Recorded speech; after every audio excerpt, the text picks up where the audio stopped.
السلام علیکم ورحمۃ اللہ وبرکاتہ۔ امید ہے بچوں آپ سب خیر و عافیت سے ہوں گے۔ بچوں آج ہم 7th کلاس اسلامیات کی بک سے چیپٹر ریڈ کریں گے خطبہ حجۃ الوداع۔ اس کے لیے آپ اپنی بک کا پیج نمبر 48 اوپن کر لیجئے۔ شروع کرتے ہیں۔ ذی قعدہ 10 ہجری میں اعلان ہوا کہ رسول اللہ صلی اللہ علیہ وآلہ وسلم حج کے ارادے سے مکہ مکرمہ تشریف لے جا رہے ہیں۔ یہ خبر سنتے ہی مسلمان آپ صلی اللہ علیہ وآلہ وسلم کے ساتھ حج کی سعادت حاصل کرنے کے لیے تیار ہو گئے۔ 26 ذی القعدہ کو آپ صلی اللہ علیہ وسلم مدینہ منورہ سے روانہ ہوئے اور ذوالحلیفہ میں جا کر رات گزاری۔ یہاں آپ صلی اللہ علیہ وسلم نے احرام باندھا اور حج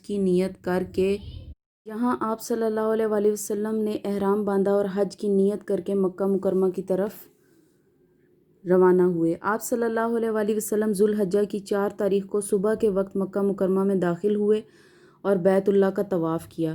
پھر صفا اور مروہ کے درمیان سعی فرمائی۔ وہ جو چلتے ہیں صفا اور مروہ 2 پہاڑیوں کے درمیان، اس کو سعی بولتے ہیں۔ جمعرات کے روز 8 ذی الحج کو آپ صلی اللہ علیہ وآلہ وسلم نے تمام مسلمانوں کے ساتھ منی میں قیام فرمایا۔ یہ جو جگہوں کے نام آ رہے ہیں، ذوالحلیفہ، منی، یہ جگہوں کے نام ہیں۔ اگلے دن 9 ذی الحج کو آپ صلی اللہ علیہ وسلم عرفات، یہ بھی ایک جگہ کا نام ہے، عرفات کے میدان میں ٹھہرے۔ آپ صلی اللہ علیہ وآلہ وسلم نے مسلمانوں کے سامنے ایک خطبہ ارشاد فرمایا، یعنی لوگوں سے بات کی اور اللہ تعالیٰ سے دعائیں مانگی۔ غروب آفتاب تک آپ صلی اللہ علیہ وآلہ وسلم میدان عرفات میں ٹھہرے رہے۔ اس کے بعد مزدلفہ، یہ بھی جگہ کا نام ہے، میں جا کر رات گزاری۔ اگلے 4 دن آپ صلی اللہ علیہ وسلم نے منی میں قیام کیا۔ حج کے مناسک ادا کرنے کے بعد آپ صلی اللہ علیہ وآلہ وسلم مہاجرین اور انصار کے ساتھ مدینہ منورہ واپس تشریف لائے۔ حجۃ الوداع۔ رسول اللہ صلی اللہ علیہ وآلہ وسلم کے اس حج کو حجۃ الوداع یا الوداعی حج کہا جاتا ہے، جس کے بعد رسول اللہ صلی اللہ علیہ وآلہ وسلم اس دنیا سے رخصت ہو گئے، یعنی وفات پا گئے۔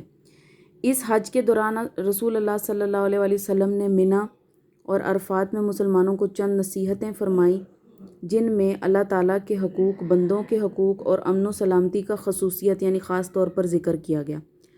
عرفات کے میدان میں آپ صلی اللہ علیہ وسلم نے کم و بیش 1,24,000 صحابہ کرام رضی اللہ تعالیٰ عنہ کے اجتماع سے، اتنے زیادہ لوگ تھے وہاں پہ، 1,24,000 خطبہ ارشاد فرمایا، جو خطبہ حجۃ الوداع کے نام سے مشہور ہے۔ اس تاریخی خطبے میں آپ صلی اللہ علیہ وسلم نے تمام انسانوں کے لیے جو منشور یعنی جو قانون عطا کیا، منشور کو قانون بھی کہتے ہیں، وہ انسانوں کے درمیان محبت، اخوت یعنی بھائی چارے، امن و سلامتی پیدا کرنے کا بہترین نسخہ ہے یعنی ذریعہ ہے۔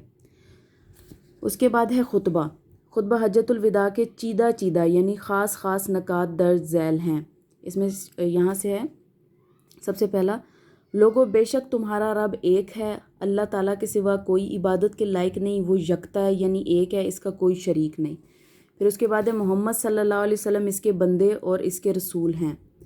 جاہلیت کے تمام خون باطل کر دیے گئے، یعنی تمام خون، تمام انتقام باطل کر دیے گئے۔ جو بھی بدلے لینے والے رہتے تھے، کسی نے کسی سے بدلہ لینا تھا، کسی نے کسی کا کوئی نقصان کیا تھا، آپ صلی اللہ علیہ وسلم کہہ رہے ہیں وہ ختم کر دیا گیا۔ اور سب سے پہلے میں اپنے خاندان ربیہ کے بیٹے کا خون معاف کرتا ہوں۔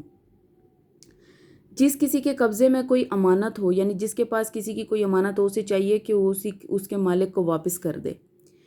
دور جاہلیت کے تمام سود ختم کر دیے گئے، سود انٹرسٹ جو ہوتا ہے اس کو بولتے ہیں۔ اور سب سے پہلے میں اپنے خاندان عباس کا سود معاف کرتا ہوں۔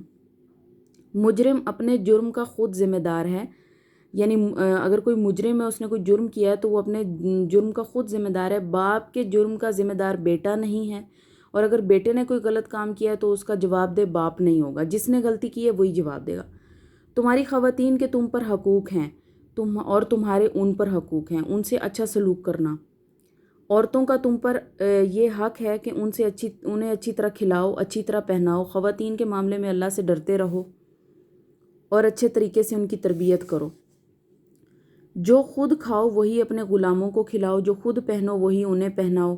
مسلمان آپس میں بھائی ہیں، کسی شخص کے لیے اپنے بھائی کی رضامندی کے بغیر، یعنی اس کی رضا کے بغیر، اس کی نالج میں لائے بغیر اس کا مال لینا جائز نہیں، یعنی کہ کسی کو پتہ ہی نہ اور آپ یہ کہہ کے اس کی چیز اٹھا لیں کہ یہ تو میرا فرینڈ ہے یا میرا بھائی ہے۔ تو اس طرح صحیح نہیں ہے۔ اپنے پروردگار کی عبادت کرو، 5 وقت کی نماز پڑھو، رمضان کے مہینے کے روزے رکھو اور میرے احکام کی اطاعت کرو، جو میں نے آپ کو حکم دیے ہیں ان کو مانو، جنت میں داخل ہو جاؤ گے۔ میں نے تمہیں اللہ تعالیٰ کا دین پہنچا دیا، اب یہ تمہارا فرض ہے کہ اسے دوسرے لوگوں تک بھی پہنچاؤ۔ یہ خطبہ انسانیت کا منشور ہے، یعنی انسانیت کا قانون ہے، جس میں حقوق اللہ اور حقوق العباد کی بجاوری کی تعلیم دی گئی ہے۔ یہ خطبہ انسانوں کے بیچ میں محبت، ہمدردی، انسیت یعنی محبت اور دوستی کا سبق دیتا ہے۔ نیز یعنی اور یہ خطبہ انسانوں کے بنیادی حقوق جو بیسک ان کے رائٹس ہیں ان کی بھی حفاظت کرتا ہے۔ چیپٹر کمپلیٹ ہو گیا۔ جزاک اللہ۔